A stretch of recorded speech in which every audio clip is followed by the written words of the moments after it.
Las dos cabezas. Cuenta la leyenda que un día un taxista recibió una llamada de un hotel de la Ciudad de México, pidiendo que trasladara a unas personas al aeropuerto de la ciudad. El taxista, sin pensarlo, manejó hasta el hotel, donde se supone que ya lo estaban esperando. Pero al llegar, aguardó por más de una hora a que un tal Arrington, de nacionalidad estadounidense, bajara. Se dice que el extraño pasajero subió dos maletas que despedían un olor fétido, pero el taxista siguió con su ruta sin hacerle a su pasajero observación alguna. «¡Pare en la esquina!», dijo el pasajero. «¿Aquí?», replicó el taxista. «Sí, tengo que hacer una llamada», manifestó al taxista con teléfono en mano. El taxista obedeció y se detuvo. Cuando el extranjero bajó del taxi, el olor era más fétido, verdaderamente desagradable. 2 minutos después, el extraño sujeto volvió al taxi y le pidió que siguiera su camino hacia el aeropuerto. Al llegar, por más que el taxista volvió su cabeza para el asiento trasero, el extranjero ya no estaba, pero el olor tan desagradable no se iba. Pensando que se había bajado sin que él se diera cuenta, aguardó unas horas a que volviera. Pero esto no ocurrió. Mas sin en cambio, la gente que pasaba tenía que cubrirse la nariz con las manos, ya que el olor del taxi era cada vez más desagradable. Molesto por la espera, el taxista se bajó del automóvil y abrió la cajuela para ver el contenido de las maletas. ¿Y cuál fue su sorpresa? Que en ellas se encontraban dos cabezas. Una pertenecía a una mujer y la otra era la del extranjero que había sido su pasajero. Dicen que por más que les explicó a los policías el extraño suceso, estos no le creyeron y a cambio está pagando una condena en la cárcel por presunto crimen.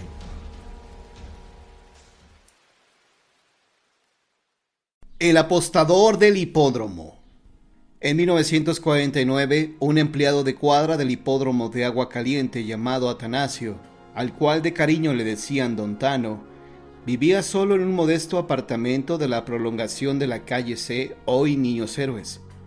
Frecuentemente sostenía largas pláticas con sus vecinos, en las que sus temas favoritos eran los fenómenos sobrenaturales. Con sus tenebrosas leyendas, Don Tano mantenía sus amistades con los pelos de punta. En ocasiones sus pláticas eran exageradas, producto de su maravillosa imaginación. Sin embargo, nadie se perdía una sola de ellas. Una ocasión, Don Tano les dijo a sus vecinos: «Hoy les voy a contar la historia del apostador fantasma. Es un secreto que solo diré a ustedes. Era un gran amigo mío a quien tuve en especial estima.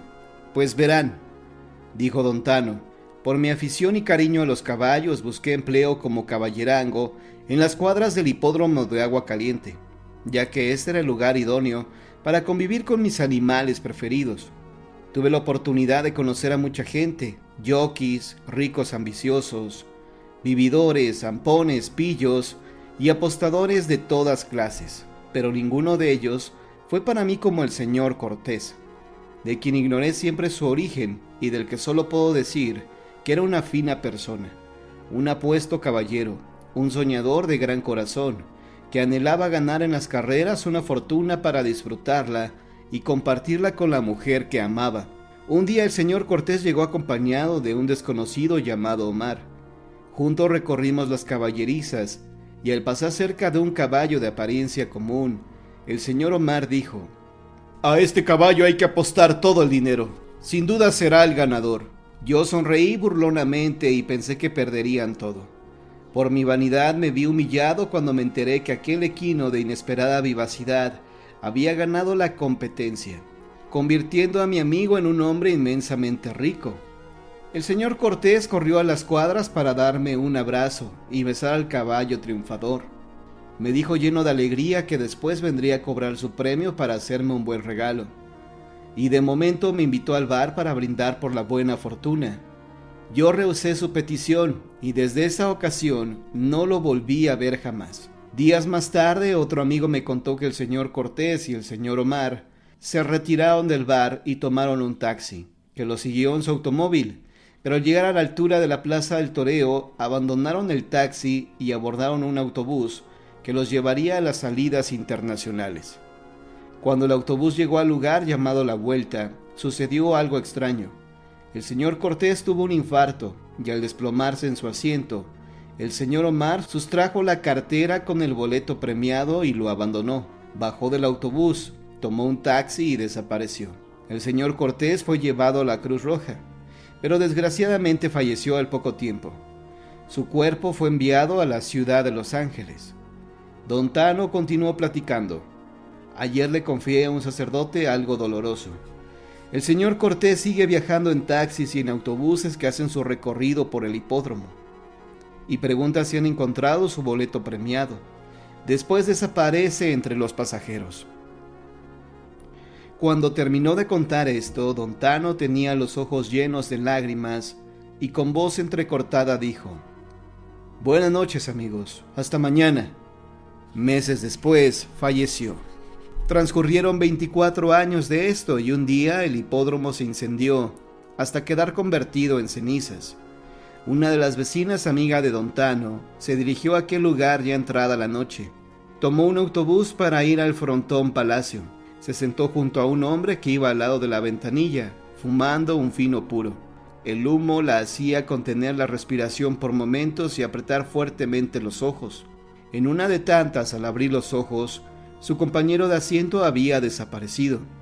Bastante sorprendida y aprovechando que el autobús había parado, preguntó al chofer que si había visto bajar al señor que iba del lado de la ventanilla, ya que sería imposible no darse cuenta de su partida. El chofer le preguntó cómo era su aspecto. Alto, moreno, guapo, llevaba sombrero tejano color marfil, una chamarra de flecos del mismo color y un pañuelo de seda blanca al cuello, e iba fumando puro, dijo. Señora, le reveló el chofer evidentemente sorprendido, usted ha viajado con el apostador del hipódromo.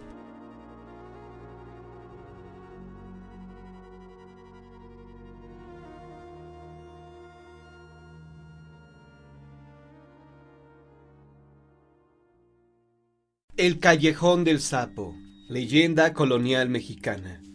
Existe en pleno centro de la Ciudad de México un callejón que se llama del Sapo. En la actualidad, este sitio está lleno de establecimientos comerciales, pero en los tiempos del virreinato pasaron ahí cosas tan espantosas que pocos se aventuraban a transitar por sus cercanías, aun cuando fuese a plena luz del día. Dice la leyenda que en ese callejón se estableció un rico mercader, el cual en poco tiempo construyó una gran casa con fachada de piedra y tezontle rojo, que era el estilo de la época. Una vez que tuvo la casa, el mercader pensó que debía llenarla con una numerosa familia y comenzó a buscar una novia para casarse. Sus ojos se fijaron en una joven criolla muy agraciada que conoció en un baile. La muchacha, hija única y por lo tanto heredera de la fortuna de otro mercader tan rico como él, era muy simpática y de carácter alegre. Cuando sonreía, se le hacían unos hoyuelos en las sonrosadas mejillas que iluminaban su rostro, como dos pequeños soles. Sus ojos del color del mar se fijaron en el mercader y lo miraron con ternura. Ambos se enamoraron y el matrimonio se llevó a cabo en poco tiempo. Cuando la joven llegó a la casa del mercader ya como su esposa, éste la presentó con los sirvientes. Todos la recibieron muy bien, excepto una mestiza que estaba enamorada en secreto de su patrón y soñaba que un día podría casarse con él y ser la señora de tan lujosa casa. La joven señora escogió a la mestiza para que fuese su doncella personal. La mestiza, disimulando la envidia y los celos que su ama le provocaba, la servía con grandes atenciones e hipócritas sonrisas, hasta que se ganó su confianza. Los meses pasaron. El mercader y su esposa deseaban un heredero, pero el niño no llegaba. Un día, la joven señora le confió a su doncella lo triste que se sentía, pues quería tener un bebé y no sabía qué hacer para lograrlo. La perversa mestiza vio entonces la oportunidad de deshacerse de su ama. Le dijo que ella conocía una tisana milagrosa, la cual, si la bebía todas las noches antes de dormir, pronto haría que su anhelo se hiciera realidad. Y así comenzó a administrarle, en pequeñas dosis, hierbas venenosas. Pero las hierbas no le quitaron la vida a la joven, solo debilitaron su salud y le quitaron la alegría. De todos modos, pronto supo que al fin había logrado su sueño de tener un hijo, y esperó su llegada con ilusión. Cuando el niño nació, todo fue dolor y confusión dentro de la casa. Era un bebé enorme, con la cara parecida a la de un sapo. El mercader se horrorizó tanto que quiso matarlo, pero la mestiza le dijo que ella ayudaría a su madre a cuidarlo. Sin embargo, al poco tiempo la joven señora, por la tristeza y por el efecto de las hierbas venenosas, falleció. El mercader, culpando al hijo del deceso de su esposa, ordenó que lo encerraran en una habitación de la casa para no verlo nunca más. Cuando el muchacho llegó a la adolescencia, había crecido demasiado. Era enorme, gordísimo, y su cara de sapo espantaba. Además, era retrasado mental.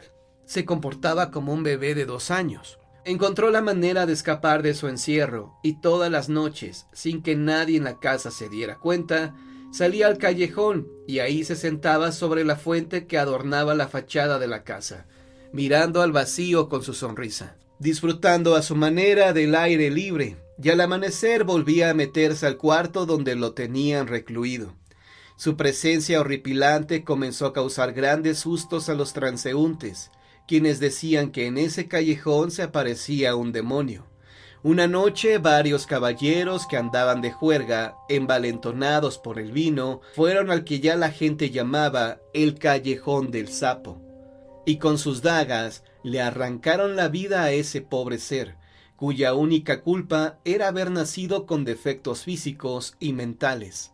El mercader, al descubrir el cadáver de su hijo, se arrepintió de la falta de amor con que lo había tratado, y tratando de remediar las cosas, le hizo un funeral, digno de un príncipe.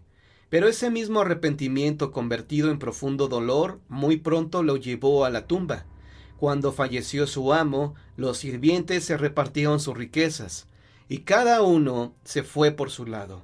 La casa quedó abandonada. A partir de aquellos trágicos sucesos, la gente que pasaba de noche por el callejón aseguraban que ahí, sentado sobre una fuente que existió adosada a la fachada de la casa, se aparecía el fantasma del pobre muchacho, aterrorizando a cuantos lo veían. Dicen algunos habitantes de la zona que pese al moderno alumbrado, a los automóviles y al ruido de la ciudad, todavía hoy algunos trasnochadores se han llegado a topar con la sombra del obeso fantasma, que desde ultratumba los contempla con sus ojos vacíos y su sonrisa inocente de bobo.